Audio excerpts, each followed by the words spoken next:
أعوذ بالله من الشيطان الرجيم بسم الله الرحمن الرحيم رب اشرح لي صدري ويسر لي أمري واحلل عقدة من لساني يفقهوا قولي ரப்பி ஜித்னி இல்மன் வர்சுக்னி ஃபஹ்மன்.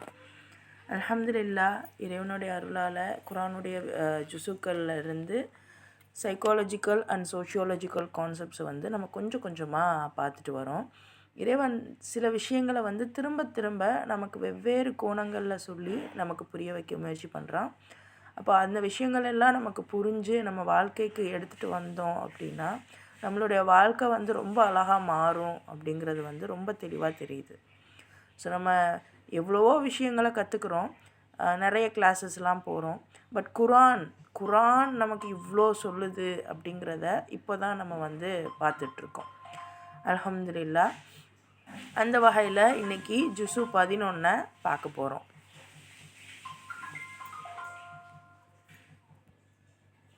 ஓகே, இப்போ இன்றைக்கி ஜுசு 11ல் சூரா தௌபாவில் 94லேருந்து 129 வரைக்கும் இருக்கும். அதே மாதிரி சூரா ஹூதில் 1லேருந்து 5 வசனங்கள் வரைக்கும் கவர் ஆகும். சூரா தௌபா சூரா ஹூதுலாம் சுபஹானல்லா, நான் படிக்கும்போது என்னை ரொம்ப அட்ராக்ட் பண்ண ஒரு சூறா, அப்புறம் கொஞ்சம் பயமுறுத்தின சூறாவும் தான். அந்த அளவுக்கு நிறைய விஷயங்களை அல்லாஹ் சொல்லிக்கிட்டே இருப்பான், தொடர்ந்து சொல்லிக்கிட்டே இருப்பான்.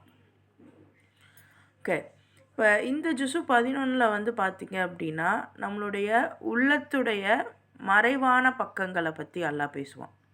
ஸோ நம்ம நினச்சிட்ருப்போம் இந்த நம்மளுடைய இந்த எண்ணங்கள், இந்த உணர்வுகள் எல்லாம் யாருக்கும் தெரியாது அப்படின்னு நாமளே ஒரு போர்வை போட்டு போற்றி நம்ம வெளியே நல்லவர்களாக காட்டிகிட்ருப்போம். ஆனால் உண்மையிலேயே நம்ம உள்ளம் ஒரு மாதிரி ஒரு விஷயத்தை நினைக்குது அப்படிங்கிறத ரொம்ப ஓப்பனாக இறைவன் இந்த ஜுசுவில் சொல்லியிருப்பான்.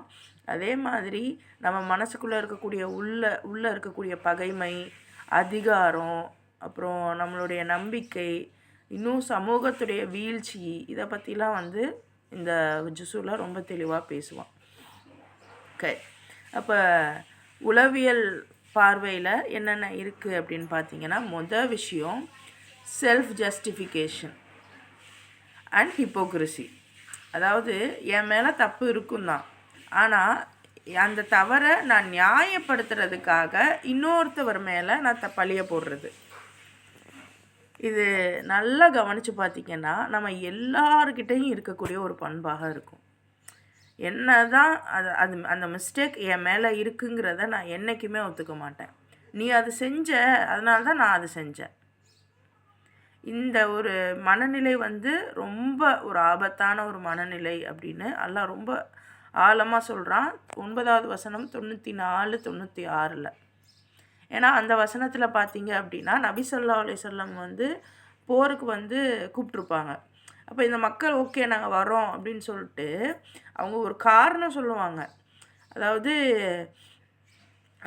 இவங்கெல்லாம் இப்படி இருக்காங்க, எங்களால் இவங்கள மாதிரி சண்டை போட முடியாது அப்படின்னு ஏதோ ஒரு சாக்கு போக்கு சொல்லி அந்த செயலை செய்யாமல் அவங்க விலகிப்பாங்க. ஸோ இது ரொம்ப முக்கியமான விஷயம். அல்லாஹ் இதை சொல்கிறான். உங்களோட அதாவது நம்ம தப்பு செய்கிறோம் அப்படின்னா நம்ம மனநிலை குலையுமா. அப்போ அந்த நேரத்தில் என் மனசை நான் சரி பண்ணணுங்கிறதுக்காக வேறு யார் மேலேயாவது பழிய போட்டு வேறு எதையாவது நான் காரணம் காமிச்சு சாக்கு சொல்லி நான் நல்லவளாக காமிச்சிக்க முயற்சி பண்ணுவேன். நம்மளுடைய செல்ஃப் இமேஜை நாம் காப்பாற்ற விரும்புவோம். ஸோ இது ரொம்பவே ஒரு மோசமான ஒரு மனநிலை அப்படின்னு ரப்பு சொல்லித்தரான். இது நாள் வரைக்கும் நம்ம எல்லோரும் என்ன நினச்சிட்ருக்கோம், டாக்ஸிக் ரிலேட்டிவ்ஸ், இவங்க டாக்ஸிக் அவங்க டாக்ஸிக், அப்படி தான் நம்ம நினச்சிக்கிட்டு இருக்கோம். ஆனால் ரப்பு சொல்கிறான் நீ தான் டாக்ஸிக்காக இருக்குன்னு. பிகாஸ் நம்ம தான் இந்த ஒரு விஷயந்தான் நம்ம புரிஞ்சுக்கிறணும். அப்போ நான் இவ்வளோ நாள் இப்படிலாம் இல்லையே, இப்போ என்னை இப்படி சொல்லாதீங்க அப்படின்னு தான் நம்ம எடுத்துக்கிடுவோம். ஆனால் உண்மை என்னென்னா நம்மளை நல்லவங்கன்னு காமிக்கிறதுக்காக நம்ம பிறரையோ அல்லது வேறு ஒரு சூழலையோ நம்ம சாட்டு சொல்கிறது அப்படிங்கிறது நம்மளுடைய டிக்னிட்டியை தான் குறைக்கும். இப்போ மற்றவங்க முன்னாடி நான் தான் தப்பு செஞ்சேன் அப்படின்னு ஒத்துக்கிட்டா அவங்களுக்கு ஆக்சுவலாக என்ன பண்ணுறதுன்னு தெரியாது. அதனால தான் அவங்க நம்மளை வந்து ஏளனமாக பேசி நம்மளை டிஃபீட் பண்ணுறதாக அவங்களே டிஃபீட் ஆவாங்க. ஆனால் எந்த இடத்துல நம்ம செஞ்ச தப்பை இன்னொருத்தவங்க மேலே சாட்டி விட்டுடுறோமோ, அல்லது இந்த காரணத்துக்காக தான் நான் இந்த தப்பு செஞ்சேன் அப்படின்னு சொல்கிறோமோ, அந்த இடத்துல நம்மளுடைய மரியாதை குறையும். ஸோ இதை வந்து அல்லாஹ் ரொம்ப தெளிவாக சொல்கிறான். அப்போது எந்த ஒரு செயலுமே நல்லதோ கெட்டதோ நடந்துருச்சு அப்படின்னா, என்னால் தான் நடந்துச்சுன்னா பொறுப்பெடுத்துக்கிறணும். ஆமாம், என்னால் தான் நடந்துருச்சு. ஸோ அந்த இடத்துல இன்னொருத்தவங்களை முன்னாடி வச்சுட்டு நம்ம பின்னாடி ஒழியக்கூடாது. ஸோ இதை வந்து அல்லாஹ் ரொம்ப தெளிவாக சொல்லித்தரான். நம்ம எப்போ வந்து பொறுப்பாக இருந்துக்கிறோமோ அப்போ தான் நம்மளோட மென்டல் ஸ்ட்ரென்த் வந்து அதிகமாகும். எப்போ மற்றவங்க மேலே சாக்கு சொல்கிறோமோ, இப்போ சிம்பிள், நம்ம வந்து வீட்டில் வந்து ஒரு சமைக்கிறோன்னு வைங்களேன். அந்த சமையல் வந்து எல்லாருக்கும் சேர்த்து சமைக்கிறோம் அப்படிங்கிறது ஆரம்பத்தில் கஷ்டமாக இருந்தாலும் ஒரு கட்டத்தில் எல்லோரும் சேர்ந்து எல்லாத்துக்கும் சமைக்கிறோம் அப்படிங்கிறது பொறுப்பு. அதே சமயம் எனக்கு மட்டும் நான் சமைச்சிக்கிருவேன். ஒரு வீட்டில் 10 பேர் இருக்காங்க அப்படிங்கிறப்போ எனக்கு மட்டும் நான் சமைச்சிக்கிருவேன் அப்படிங்கிறது வந்து சரி, உங்களுக்கு டைம் ஆயிடுச்சு, இல்லை உங்களுக்கான வேலை இருக்குது அப்படின்னு நீங்கள் உங்களுக்கு மட்டும் சமைச்சிக்கிட்டிங்கன்னா ஓகே. பட் நம்ம சொல்லுவோம், அவங்கெல்லாம் அப்படி தானே இருக்காங்க, நானும் அப்படி தான் இருப்பேன். ஸோ இந்த மாதிரி அவங்க செய்கிறாங்கங்கிறதுக்காக நம்ம ஒரு விஷயத்தை செய்யும்போது அது நம்மளுடைய மரியாதையை தான் குறைக்கும்.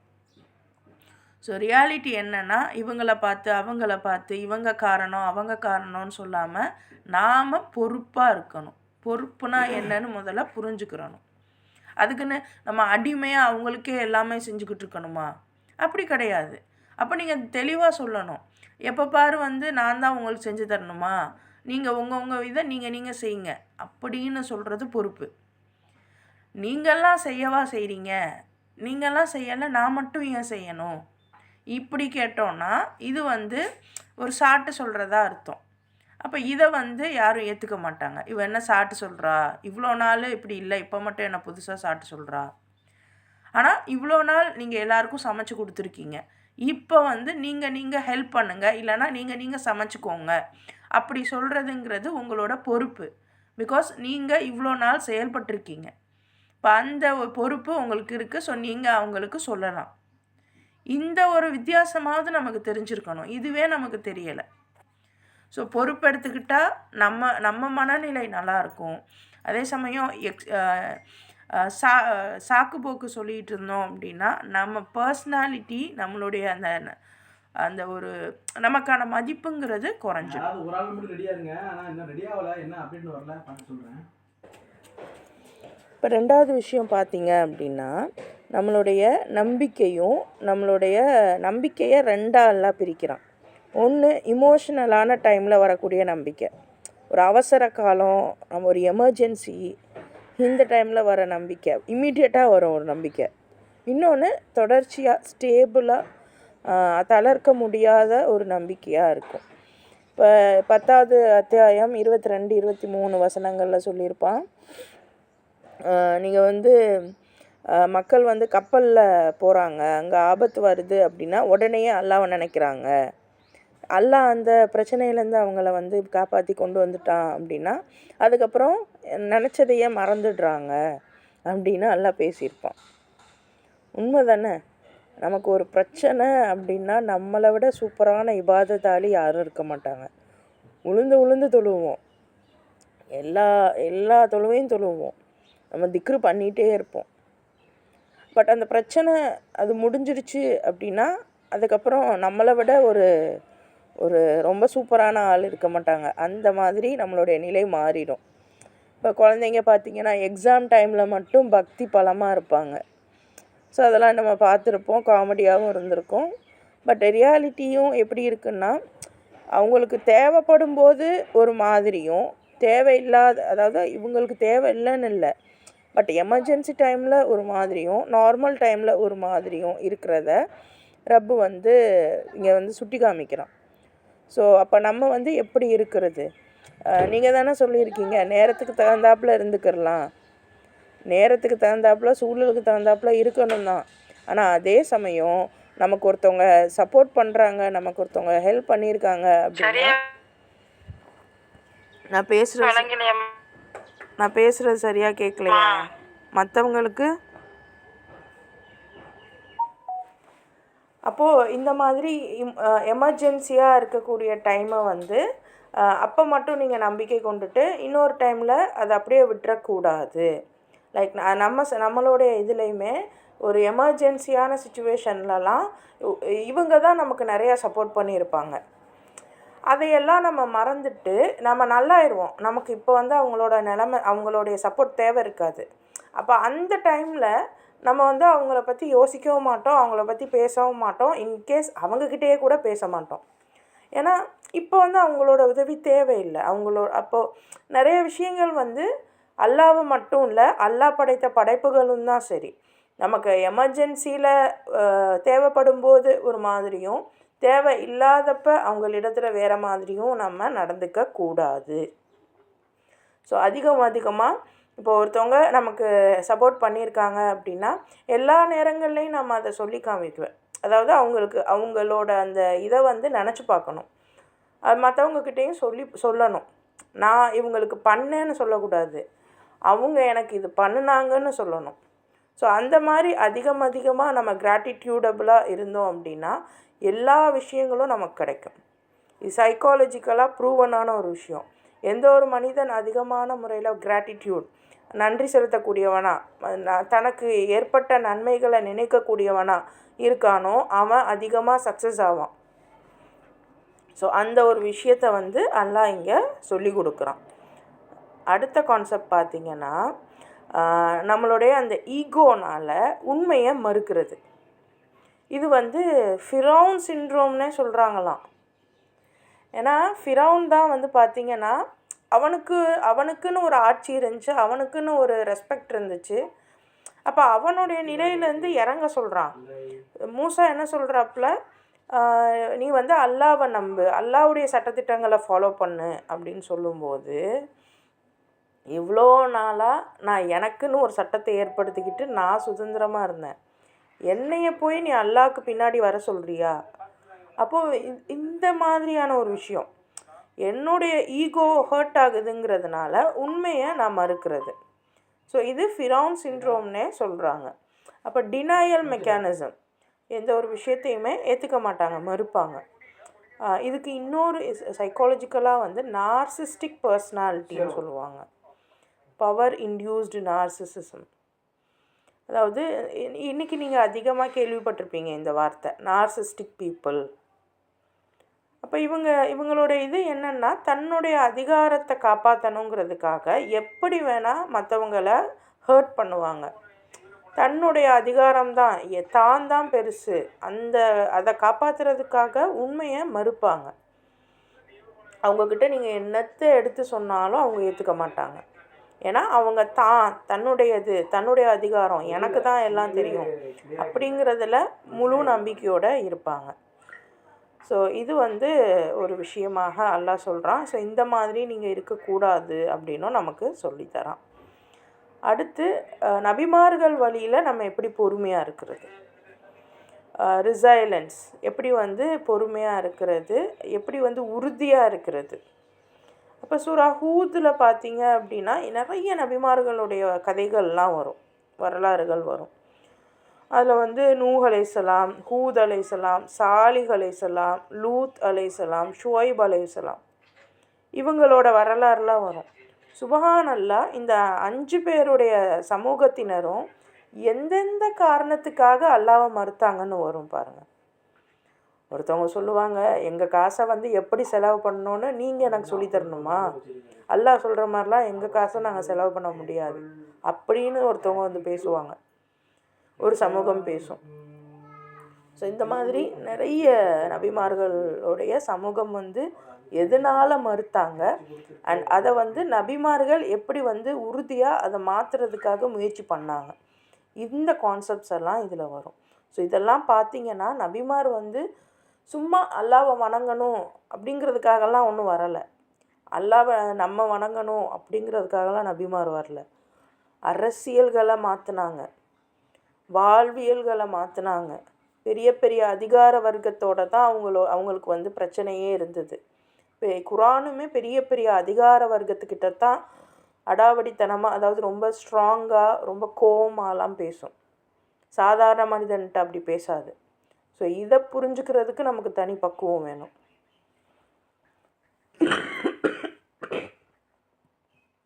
Excuse me. அடுத்து பார்த்தீங்க அப்படின்னா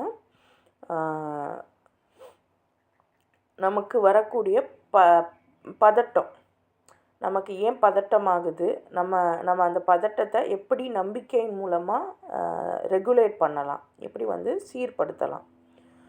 அப்போ மனிதன் வந்து ஏதாவது இழக்கிறான் அப்படின்னா அவனுக்கு வந்து ஒரு மனசோர்வு வருது, ஒரு பதட்டம் வருது. அப்போ அந்த இழந்ததை மீண்டும் அவனுக்கு கிடைக்கும்போது அவனுக்கு அது பெருமையாக மாறுது. இதுதான் ரொம்ப சொல்கிறேன். நீங்கள் எந்த ஒரு விஷயத்துக்காக டிப்ரெஷனுக்கு போகிறீங்களோ அதே விஷயம் உங்களுக்கு கிடச்சிச்சின்னா கண்டிப்பாக நீங்கள் வந்து பெருமைக்கு தான் போவீங்க. இதுதான் நேச்சர். அப்போ நம்ம டிப்ரெஷனுக்குள்ளேயே போகாமல் எல்லாம் நடுவில் ஏன் நிற்க சொல்கிறான் அப்படின்னா அப்போ தான் உங்களுக்கு அது கிடைச்சாலும் நீங்கள் பெருமைக்குள்ளே போக மாட்டீங்க. அப்போ அல்லாஹ் சொல்கிறது எல்லாமே நம்ம யோசித்து பார்க்கணும். ஸோ இது அழகாக பிபிடி போட்டு நம்ம காமிச்சா உங்களுக்கு இன்னும் கிளியராக இருக்கும்.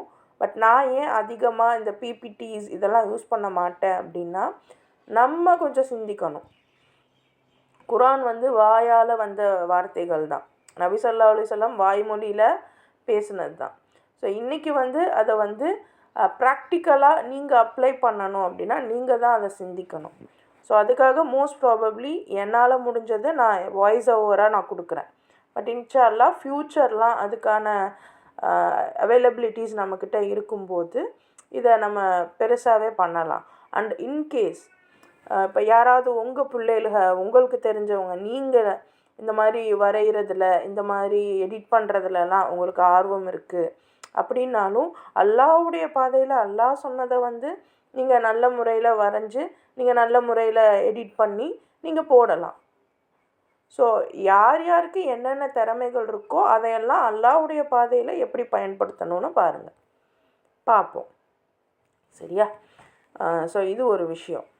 ஸோ இது வந்து நமக்கு ஏற்படக்கூடிய அந்த ஆங்ஸைட்டி, அந்த டிப்ரெஷன், இந்த மாதிரிலாம் சைக்காலஜிக்கல் வேர்ட்ஸ் எல்லாம் வந்து நம்ம எடுத்துக்கிட்டே வரக்கூடாது. ஏன்னா ஒருவேளை நம்ம ஒரு விஷயத்துக்காக நம்ம ரொம்ப கஷ்டப்படுறோம் அப்படின்னா அந்த விஷயம் கிடச்சிருச்சுன்னா நம்மளை விட அதிகமாக யாரும் பெருமை அடைய மாட்டாங்க. ஸோ கஷ்டப்படும்போது மனசில் சொல்லுங்கள், நீ கஷ்டப்படாத, நீ கவலைப்படாத, நீ கவலைப்பட்டினா திருப்பியும் நீ வந்து பெருமைப்படக்கூடியவளாக போயிடுவ. அதுதான் இயற்கை. மனசு கஷ்டப்பட்டுச்சுன்னா அப்புறம் பெருமைப்படும். அப்போ கஷ்டப்படாமல் நம்ம மனசை நிதானமாக வச்சுக்கிட்டா தான் பெருமையும் படமாட்டோம். ஸோ அதைத்தான் அல்லாஹ் நமக்கு சொல்லித்தரான். இப்போ அடுத்து சோஷியல் டைமென்ஷன்ஸ் பார்த்தீங்க அப்படின்னா ரொம்ப முக்கியமாக இந்த சோஷியல் வைரஸ்னு சில விஷயங்களை எல்லாம் சொல்லித்தரான். அதாவது இந்த மக்கள்கிட்ட இருக்கக்கூடிய ஒரு ரொம்ப மோசமான விஷயங்கள் என்னவாகுது அப்படின்னா விஷயம் ரூமரை பரப்புறது. இது இயல்பான ஒன்றா இருக்குல்ல நம்மக்கிட்ட. அதாவது ஏதோ ஒரு விஷயத்தை பிடிச்சிட்டு இது இப்படி தான், இவங்க அப்படி, ஏதோ ஒன்று. அப்போ ரூமர்ஸ், அந்த வதந்திகளை வந்து பரப்பக்கூடியதாக இருக்கிறது. அப்புறம் யாரையும் வந்து ஈஸியாக நம்பாமல் இருக்கிறது. ஸோ அவங்களுக்குள்ளேயே பிரிஞ்சு இருக்கிறது. இது எல்லாத்தையும் பற்றி அல்லாஹ் வந்து தெளிவாக பேசுகிறான். ஸோ நல்லா யோசிச்சு பாருங்களேன். இப்போது நம்ம குரூப்பில் இருக்கோம், நான் ஏதோ ஒரு தவறு செஞ்சுருக்கேன். ஆனால் அந்த தவறை வந்து நான் அல்லாஹ்கிட்டேயோ அல்லது உரியப்பட்ட இடத்துலையோ என் தவறை நான் திருத்தியிருப்பேன். அது உங்களுக்கு தெரியாது. ஆனால் நீங்கள் என்ன சொல்லுவீங்க, இவங்க அன்னைக்கு அந்த தப்பு செஞ்சாங்க தெரியுமா அப்படின்னு யார்கிட்டையாவது நம்ம சொல்லுவோம். ஆனால் அவங்களுக்கு அவ்வளோ நாள் வரைக்கும் என்னை வந்து வேறு மாதிரி யோசிச்சுருப்பாங்க. அப்போ நீங்கள் சொன்னீங்கிறதுக்காக என்னுடைய பிம்பம் அங்கே வேறையாக மாறிடும். அப்போ இது ஒரு கட்டத்தில் என்ன ஆகும் அப்படின்னா நான் சொல்கிறத அவங்க எதுவுமே நம்ப மாட்டாங்க. இப்போ இது எங்கே பிரச்சனையாகும்னா வீடுகளுக்குள்ளேயே இன்றைக்கி நடக்குது. உன் அம்மா இப்படி தான், உங்கள் தாத்தா இப்படி தான், உங்கள் மாமி இப்படி தான் அப்படின்னு அந்த நம்ம குழந்தைங்க கிட்ட நம்மளை யார் ஹர்ட் பண்ணாங்களோ அவங்கள வந்து ஒரு பிம்பத்தை ஏற்படுத்திக்கிறோம். ஆனால் உண்மை என்னன்னு உங்களுக்கும் அவங்களுக்கும் ரப்புக்கும் தான் தெரியும். நமக்கு வந்து நம்ம சைடு உள்ள பிரச்சனை மட்டும்தான் தெரியும். ஆனால் உண்மையிலே அவங்க சைடில் நம்ம தப்பு பண்ணவங்களாக இருப்போம். அல்லது நம்ம தப்பு பண்ணாலும் நம்ம அவங்கக்கிட்ட மன்னிப்பே கேட்டாலும் அவங்க என்ன பண்ணுவாங்க, தன்னுடைய குழந்தைகிட்ட நம்மளை தப்பான ஒரு ப்ரொஜெக்ஷனோட வளர்ப்பாங்க. ஸோ இதெல்லாம் தான் ரூமர்ஸ், இது எல்லாம் தான் வதந்தி. ஸோ இந்த மாதிரி ஒருத்தவங்களை பற்றி இன்னொருத்தவங்கக்கிட்ட தப்பாக பேசுகிறது, மட்டமாக பேசுகிறது, அவதூறாக பேசுகிறது, இது எல்லாத்தையுமே அல்லாஹ் வந்து தடுக்கிறான். ஸோ இது எல்லாம் நம்மளுக்குள்ளே இருக்கக்கூடிய ஒற்றுமையை குலைக்கும் அப்படிங்கிறான். ஸோ இது வந்து ஒரு ரொம்ப முக்கியமான ஒரு விஷயம். ஸோ நம்ம சொசைட்டியை ரீஃபார்ம் பண்ணணும் அப்படின்னா ரொம்ப பொறுப்போடு இருக்கணும், ரொம்ப நம்பகத்தன்மையாக இருக்கணும். அதுக்குன்னு ஒருத்தவங்க செஞ்ச தப்பை மறைக்கணும்னு இல்லை. இப்போ இவங்க தப்பு செஞ்சுட்டாங்க, இந்த தப்புனால் ஒரு பாதிப்பு ஏற்படுது, அந்த இடத்துல இவங்க தப்பு செஞ்சதை மறைக்கணும்னு கிடையாது. அப்போ நீங்கள் தப்பு பண்ணுறீங்கன்னு அவங்கக்கிட்ட டைரெக்டாக சொல்லணும். பட் அதே சமயம் சும்மா இருக்கிற நேரத்தில் போய் பழைய விஷயங்களை கிளறதுங்கிறது வந்து அந்த அந்த ஒற்றுமையவே குலைச்சிடும். சரியா? வாய்ஸ் பிரேக் ஆகுதா மற்றவங்களுக்கு? ஓகே. இன்கேஸ் உங்களுக்கு வாய்ஸ் பிரேக் ஆகுது அப்படின்னா நீங்கள் உங்களோட அந்த கிளாஸ் இதை வந்து கட் பண்ணிவிட்டு போயிட்டு அகெயின் வாங்க, கேட்கும். இன்டர்நெட் தானே, கொஞ்சம் முன்ன பின்ன தான் இருக்கும். ஓகே. அடுத்து பார்த்தீங்க அப்படின்னா ரெண்டாவது கான்செப்ட் சோஷியாலஜிக்கலாக என்ன அப்படின்னு பார்த்தீங்கன்னா ஒரு ஒரு விதமான என்ன சொல்கிறது, ஒரு மொத்தமாக அப்படியே உடஞ்சி போகிறது, ஒரு அது என்ன குழப்பம்னு சொல்லுவாங்கள்ல, அதாவது புரட்சி. புரட்சி. ஸோ புரட்சியை பற்றி வந்து ரப்பு அல்லாஹ் சொல்லுவான். ஸோ வந்து நம்ம வந்து ஒரே ஒரு அத்தாரிட்டியை ஃபேஸ் பண்ணி நம்ம பயப்படக்கூடாது. இவங்க என்னை கொன்றுவாங்களோ, இவங்க என்னை திட்டிடுவாங்களோ, அந்த மாதிரி ஒரு எண்ணத்தில் நம்ம ஒபீடியன்ஸ் அப்படிங்கிற இது, நம்ம அவங்கள மதிக்கிறது, அப்புறம் இதெல்லாம் வந்து ஃபிரௌனுடைய மாடலாக பார்க்கப்படுது. ஸோ யூஸ்வலாக நம்ம வந்து இந்த என்ன சொல்கிறது, மாரலாக இல்லைன்னா ஒரு நீதமான முறையில் இல்லாமல் பவர் அந்த அதிகாரத்துக்கு மேலே இருக்கக்கூடிய பயத்தினால் வரக்கூடிய ஒரு ரிஃபார்ம் வந்து என்றைக்குமே வந்து சக்ஸஸ்ஃபுல்லாக இருக்காது. ஸோ அது வந்து எப்போவுமே இப்போ நிறைய விஷயங்கள் பாருங்களேன், ரொம்ப அடக்குமுறையில் இருக்கும், ஒரு கட்டத்தில் புரட்சி வெடிக்கும். ஏன் அந்த புரட்சி வருது அப்படின்னா எவ்வளோ தான் வந்து பயந்து பயந்து ஏற்றுப்பாங்க, ஒரு கட்டத்துக்கு அப்புறம் இதுக்கு மேலே என்னடா இருக்குன்ட்டு வெகுண்டு எழுகிறது தான். நம்ம எப்படி இவ்வளோ நாள் வீட்டில் உள்ளவங்களுக்கு பயந்து பயந்து பயந்து பயந்து எல்லா வேலையும் செஞ்சுட்டு ஒரு கட்டத்தில் போடா என்ன என்னால் முடியாது அப்படின்னு போய் வெகுண்டு எழுதுறோம்ல. பட் அப்படி இல்லாமல் ஆரம்பத்திலே எல்லாம் சொல்கிறான், இதுக்கெல்லாம் அந்த பவருக்கெலாம் நீங்கள் பயப்படாதீங்க, இது அப்படி பயந்தோம் அப்படின்னா நமக்கு தான் இஷ்யூ ஆகும் அப்படிங்கிறத ரொம்ப அழகாக ரப்பு வந்து சொல்லித்தரான். ஸோ டைரானி, அந்த புரட்சி அப்படிங்கிற கான்செப்டை பற்றி ரொம்ப தெளிவாக எல்லாம் பேசுகிறான். ஸோ அப்போ அந்த மாதிரி இல்லாமல் நம்ம சரியான நீதமாக நம்ம நடந்துக்கிறணும். அடுத்து மூணாவது கான்செப்ட் பார்த்திங்கன்னா சுரஹூதில் ஆது, தமூது, மத்தியன்வாசிகள் இவங்களை பற்றிலாம் வச்சு பேசும்போது ஒவ்வொரு நாகரீகமும் எப்படி அழிஞ்சுது அப்படிங்கிறத பற்றி அல்லாஹ் வந்து தெளிவாக சொல்லுவான். ஸோ இவங்க எல்லாத்தையுமே வச்சு பார்த்தோன்னா அரகன்ஸ், அந்த அரக்கத்தனம் பேரே அப்படி தான் இருக்குது பாருங்கள். நான் தான் சரி அப்படிங்கிற ஒரு அரகன்ஸும், பொருளாதாரத்தில் சரியாக நடந்துக்க மாட்டாங்க. ரொம்ப முக்கியம். எனக்கு பொருளாதாரம்னா என்னன்னே நமக்கு தெரியாது, அது வேறு விஷயம். ஆனால் நம்ம இன்றைக்கி நிறைய பேரை நான் பார்க்குறேன், அவங்கெல்லாம் வந்து வீட்டில் தான் இருப்பாங்க. கணவன்மாரை வந்து அவங்களுக்கு பிடிக்கிறதே இல்லை. பட் அதே சமயம் அவங்க அவங்க வந்து ஓரளவுக்கு அவங்களோட பேசிக் நீட்ஸ் எல்லாம் வந்து கணவன்மார்கள் கொடுத்துட்டு தான் இருப்பாங்க. அதை விட இன்னும் நல்லாவே அவங்க இருப்பாங்க. ஆனாலும் அவங்களுக்கு கணவன்மார் மேலே பெரிய ஆர்வம் நீ இருக்காது. ரூமுக்கு போங்க, என்ன ரெடி ஆகல புள்ளி. அப்போ இதே எப்போ தான் கூப்பிட்டா இங்கே எனக்கு தெரியாது. பிரச்சனையுமே. இன்கேஸ் மதியம் போகிற மாதிரி இருக்கு அப்படின்னா நாளைக்கு டூட்டி கொடுத்துருவாங்க. சரியா? ஒரு நிமிஷம். அப்போது எக்கனாமிக்கலாக இன்ஜஸ்டிஸாக இருக்கிறது, பொருளாதாரத்தில் அவங்க வந்து நல்ல முறையில் நடந்துக்க மாட்டாங்க. ஒன்று மனைவிமார்கள் கணவன் செய்யக்கூடிய அந்த பொருளாதார விஷயங்களை கணக்கிலே எடுக்க மாட்டோம்.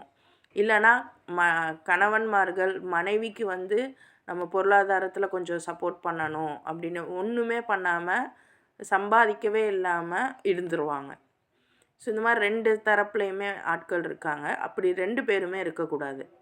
கணவன் சம்பாதிக்கிறத மனைவி புரிஞ்சுக்கிறணும். மனைவி கணவனுடைய சம்பாத்தியத்தை சரியான முறையில் நிர்வகிக்கணும். இல்லை அவரே நிர்வகிக்கிறாரு அப்படின்னாலும் நம்மளுக்கும் ஓரளவு நமக்கு இதெல்லாம் தராரு தானே அப்படின்னு யோசிச்சுக்கிறணும். அதை தாண்டி உங்களுக்கு தேவை இருக்குது அப்படிங்கிறப்போ தாராளமாக அதுக்குன்னு வந்து நீங்கள் தப்பான வழியில் போகணுன்னு நான் சொல்லலை. இறைவன் பாதுகாப்பானாக. அதே சமயம் உங்களுக்கு தெரிஞ்சதை கொண்டு நீங்கள் என்ன வேணாலும் பண்ணலாம். அதாவது நல்ல முறையில் பண்ணலாம். உங்களுக்கான தேவைகளுக்கு, இன்னும் கொஞ்சம் எக்ஸஸான தேவைகளுக்கு. சரியா? ஏன்னா இன்றைக்கி இருக்கிற சூழலில் ஆம்பளைங்கனால எல்லாமே கொடுக்க முடியாது நமக்கு. ஓரளவுக்கு 1-2 தான் தர முடியும். அவங்க சம்பளம் அவ்வளோதான், அவங்களோட வருமானம் அவ்வளோதான். அதை புரிஞ்சுக்கிறணும். அந்த வருமானத்துக்கு அவங்க எவ்வளோ குட்டிக்கரணம் போடணும்னு அவங்களுக்கு தான் தெரியும். ஒரு 10 ரூபா நமக்கு ஈஸியாக வராது இன்றைக்கி இருக்கிற சூழலில். அப்படி இருந்துக்கிட்டு நம்ம அசால்ட்டாக நம்மளுடைய அத்தாவையோ அண்ணன் தம்பியவோ அல்லது கணவனையோ ஈஸியாக வசப்பாடுறோம். ஈஸியாக அவங்கக்கிட்ட உரிமையாக வேற கேட்டுக்கிறோம். சம்மந்தமே இல்லாததுக்கெல்லாம் கேட்குறோம். சிந்திச்சுக்கோங்க. அவங்களால முடியாது. நீங்கள் சம்பாரித்து பார்த்தா தான் உங்களுக்கு அந்த வலி வருத்தம் தெரியும். அப்போது இது ஒன்று. இதை பற்றியும் ரப்பு வந்து சொல்கிறான். ஸோ எப்போ வந்து உண்மையாளர்களை விரட்டுறாங்களோ, எப்போ வந்து நீதி நேர்மையெல்லாம் வந்து அந்த சமூகத்தில் உடஞ்சி போகுதோ அப்போ அந்த சமுதாயம் குலைஞ்சு போகும். இதை ரப்பு வந்து நிறைய சமுதாயத்தை வச்சு சொல்லியிருப்பான். உங்கள் எல்லாருக்குமே தெரியும். அந்த எல்லா சமுதாயம் பண்ண ஒன்றா பண்ண எல்லாத்தையும் இப்போ ஒட்டுமொத்தமாக நம்ம பண்ணிகிட்ருக்கோம் அப்படிங்கிறது நம்ம எல்லாருக்குமே தெரியும் தான். இறைவன் பாதுகாப்பானாக. நம்மையும் நம் குழந்தைகளையும் தேவையற்ற செயல்களை விட்டு இறைவன் பாதுகாப்பானாக. நற்செயல்களை செய்யக்கூடியவர்களாக இறைவன் உங்களையும் எங்களையும் ஆக்கி வைப்பானாக. அடுத்த கான்செப்ட் பார்த்திங்கன்னா, இந்த மைனாரிட்டி இன்றைக்கி நம்ம பார்க்குறோம்ல, மைனாரிட்டிக்குன்னு எவ்வளோ சலுகைகள், எவ்வளோ விஷயங்கள். இதெல்லாம் வந்து அல்லாஹ் ரொம்ப அழகாக வந்து சொல்லி கொடுத்துருக்கான். இப்போது நபிமார்கள் எல்லாருமே அந்த மைனாரிட்டிக்காக தான் பேசியிருப்பாங்க. ஏழை மக்கள் இவங்க வந்து சமூகத்தில் ரொம்ப கஷ்டப்படுவாங்க, ரொம்ப மிதிப்பட்டிருப்பாங்க. இப்போ நம்ம நபி ஸல்லல்லாஹு அலைஹி வஸல்லமோட அதிகமாக இணைந்தவங்க யார்? அடிமைகள் தான். அப்போ அந்த மாதிரி ஒரு இல்லாதப்பட்டவங்களுக்காக தான் வந்து அந்த நபிமார்கள் வந்து பேசியே இருப்பாங்க. ஸோ அப்போ அந்த மாதிரி நம்ம உண்மையே பேசணும். யார் கஷ்டப்படுறாங்களோ அவங்களுக்காக தான் இஸ்லாம். சொகுசாக உள்ளவங்களுக்காக இஸ்லாம் கிடையாது. கஷ்டப்படுறவங்கள அந்த கஷ்டத்துலேருந்து நீக்கிறது தான் இஸ்லாம்.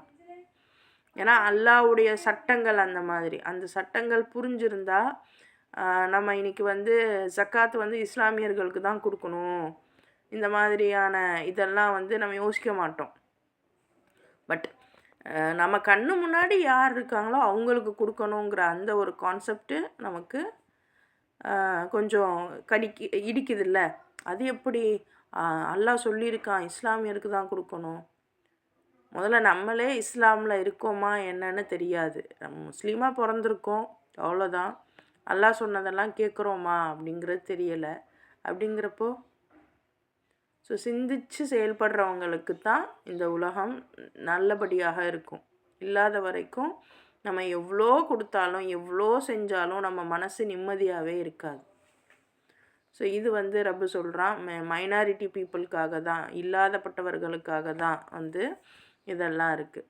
ஸோ டோட்டலாக இந்த விஷயங்கள் எல்லாம் நமக்கு சொல்லித்தரது என்னென்னா, எப்படி வந்து நம்ம பொறுப்போடு இருக்கணும், எப்படி வந்து நம்பகத்தன்மையோடு இருக்கணும், எப்படி நேர்மையான தலைமைத்துவத்தோடு இருக்கணும், பேஷன்ஸ் எப்படி நிதானமாக இருக்கணும், உறுதியாக இருக்கணும், எப்படி நன்றியோடு இருக்கணும், எப்படி இமோஷ்னலாக ஸ்டேபிளாக இருக்கணும், இதை பற்றியெல்லாம் வந்து ரப்பு வந்து சொல்கிறான்.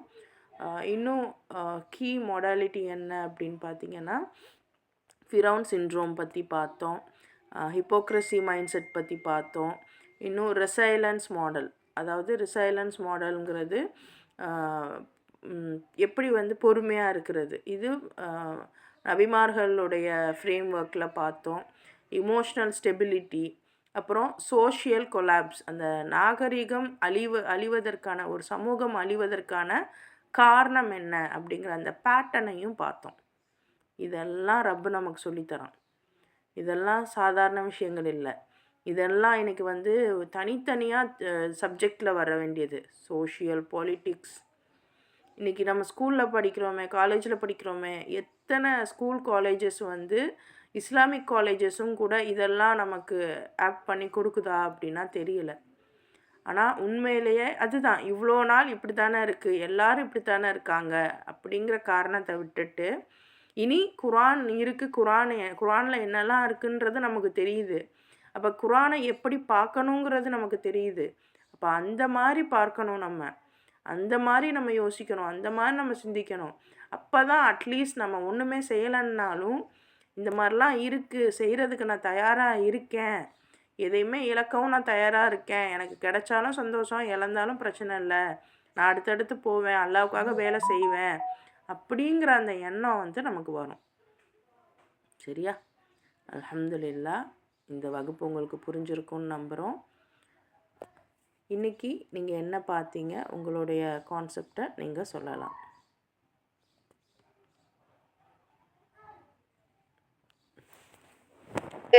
அதாவது தன் புறத்திலிருந்து நடக்கக்கூடிய எல்லா விஷயங்களுக்கும் தான் தான் பொறுப்பு அப்படிங்கிறத ஃபர்ஸ்ட் நினைக்கணும். அடுத்து வந்து மத்தவங்க மேல எப்பவுமே சாக்கு போக்கு சொல்லாம இருந்தா அதுதான் கரெக்டான ஒரு விஷயமாவும் இருக்கும். அப்படி நம்ம சொல்றதுனால என்ன ஆகும்னா நம்மளுடைய மதிப்பு குறையும் அப்படிங்கறத நம்ம பார்த்தோம். அடுத்து வந்து நம்பிக்கை அப்படிங்கறது ஆரம்ப கட்டத்திலேயே நமக்கு இருக்கணும். அந்த அப்படி நமக்கு கிடைக்கக்கூடிய அந்த விஷயங்கள்ல நம்ம வந்து கிராட்டிடியூடா இருக்கணும். அது வந்து நம்மளுடைய பெருமைக்கான ஒரு வழியாக அது ஆயிடக்கூடாது அப்படிங்கறத நம்ம பார்த்தோம். அந்த கிராட்டிடியூட் அப்படிங்கிற ஒரு விஷயம், நன்றி செலுத்துதல் அப்படிங்கிற ஒரு விஷயம் வந்து இன்னைக்கு நமக்கு ரொம்பவும் முக்கியமான ஒரு விஷயமா இருக்கு. அது வந்து சூரா 10வது அத்தியாயத்துல வந்து 22, 23வது வசனங்கள்ல எப்படி எமர்ஜென்சில ஒரு விஷயம் நமக்கு நம்பிக்கையாக கிடைக்குதா, அது முடிஞ்சதுக்கு அப்புறமா நமக்கு கிடைச்சதுக்கு அப்புறமா நம்ம எப்படி அதுல இருந்து மறந்து வாழ்றோம் அப்படிங்கறது அல்லாஹ் அதுல சொல்றோம் அப்படிங்கிற ஒரு விஷயத்தை ஞாபகப்படுத்துனீங்க. அடுத்த விஷயம் வந்து ஈகோனால உண்மையை மறுக்கிறது, அது வந்து ஃபிரௌன் சிண்ட்ரோம் அப்படின்னு சொல்லிட்டு அதனுடைய நேம் இருக்கு அப்படிங்கறத மென்ஷன் பண்ணியிருந்தீங்க. அடுத்து வந்து அந்த அதிகாரத்துல இருக்கக்கூடியவங்க பண்ணக்கூடிய அந்த விஷயங்களை வந்து அவங்களுடைய அதிகாரம் நம்மளுக்கு பயத்தை தருது, இதனால இது மாதிரி ஆயிடுமோ அப்படின்னு. இன்னைக்கு நிறைய குடும்பங்களை நம்ம பாக்குறோம்.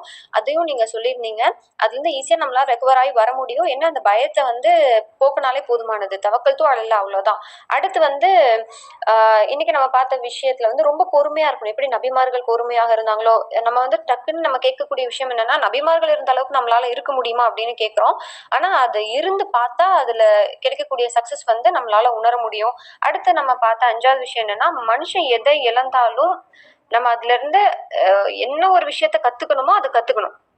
ஃபர்ஸ்ட் மனசுக்கு வந்து அதுல ஆறுதல் சொல்லக்கூடியவங்களா இருக்கணும். அந்த ஆறுதல் நம்ம எப்போ சொல்றோமோ அந்த பெருமை வந்து நமக்கு வராது அப்படிங்கிற ஒரு விஷயத்த வந்து நம்ம தெரிஞ்சுக்கிட்டோம். அடுத்து சோசியாலஜியா நம்ம என்னென்ன விஷயங்கள் இதுல கத்துக்கிட்டோம்னா, சோசியல் வைரஸ் அப்படிங்கிற ஒரு விஷயம், ரூமரை பரப்புறது. இன்னைக்கு வந்து எல்லா சோசியல் மீடியாக்களையுமே நம்ம பரவலா பார்க்கக்கூடிய விஷயங்கள் வந்து இதுதான்.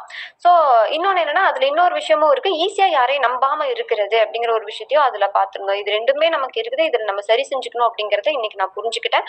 அடுத்து வந்து புரட்சி அப்படிங்கிறது வந்து ரொம்ப ஒரு முடியாத ஒரு கட்டத்துல வரக்கூடிய ஒரு விஷயமா இருக்கு. ஆனா அது ஃபர்ஸ்ட் ஆரம்பத்துல இருந்தே நம்ம ஒரு ஸ்டாண்டர்டான ஒரு பொசிஷன்ல இருந்து அதை யோசிச்சு பார்த்தோம்னாலே, அந்த நிலையில இருந்து யோசிச்சு பார்த்தோம்னாலே அந்த திடீர் புரட்சிக்கான வாய்ப்புகள் குறையும் அப்படிங்கறத நான் புரிஞ்சுக்கிட்டேன். அடுத்து வந்த விஷயம் வந்து எப்பவுமே நீதமா இருக்கணும் அப்படிங்கிற ஒரு விஷயம் நான் புரிஞ்சுக்கிட்டேன். அடுத்து வந்து நிறைய நபிமார்களுடைய வரலாறு வந்து சூரா ஹூதுல இருக்கு. அதுல வந்து சாலிஹ் அலைஹிஸ்ஸலாம், இப்ராஹிம் அலைஹிஸ்ஸலாம் அண்ட் சமூது கூட்டத்தார், ஆது கூட்டத்தார், மதியன் வாசிகள் எல்லா நபிமார்களுடைய ஓவரால் ஒரு கான்செப்ட் வந்து அல்லாஹ் அதுல சொல்றான். பட் அதை படிச்சு பார்க்கும்போது இன்னும் தெளிவா புரியும் அப்படின்னு சொல்லிட்டு சிந்தனைக்கான சில விஷயங்கள் அதுல சொல்லியிருந்தீங்க. அடுத்து தேவையில்லாத விஷயங்களை வந்து நம்ம செய்யக்கூடாது அப்படிங்கறதையும் சொல்லியிருந்தீங்க. அடுத்து லாஸ்ட் ஒரு விஷயம் நம்ம பார்த்தது வந்து மைனாரிட்டி பீப்புள்ஸுக்கான ஒரு விஷயங்களை அல்லாஹ் ரப்பல் ஆலமீன் எந்த அளவுக்கு இதுல சொல்றான் அப்படிங்கறத ரொம்ப அருமையா இன்னைக்கு ஏத்தி வச்சீங்க. அல்ஹம்துலில்லாஹ். அண்ட் ஜஸாக்குமுல்லாஹு ஹைரன் கஸீரா. அல்ஹம்துலில்லாஹ். Super super. அல்ஹம்துலில்லாஹ். ஜஸாக்கல்லாஹு கைர். ஸோ நிறைய விஷயங்களை நம்ம கற்றுப்போம். நிறைய விஷயங்களை சிந்திக்கக்கூடியவர்களாக இறைவன் உங்களையும் என்னையும் ஆக்கி வைப்பானாக. அல்லாஹும்ம ஸல்லி அலா முஹம்மதின் வ அலா அலி முஹம்மதின் கமா ஸல்லைத அலா இப்ராஹீம வ அலா அலி இப்ராஹீம இன்னக ஹமீதும் மஜீத்.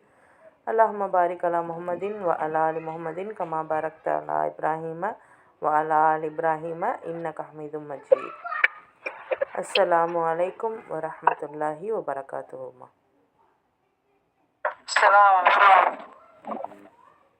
வலைக்கும் சலாம்.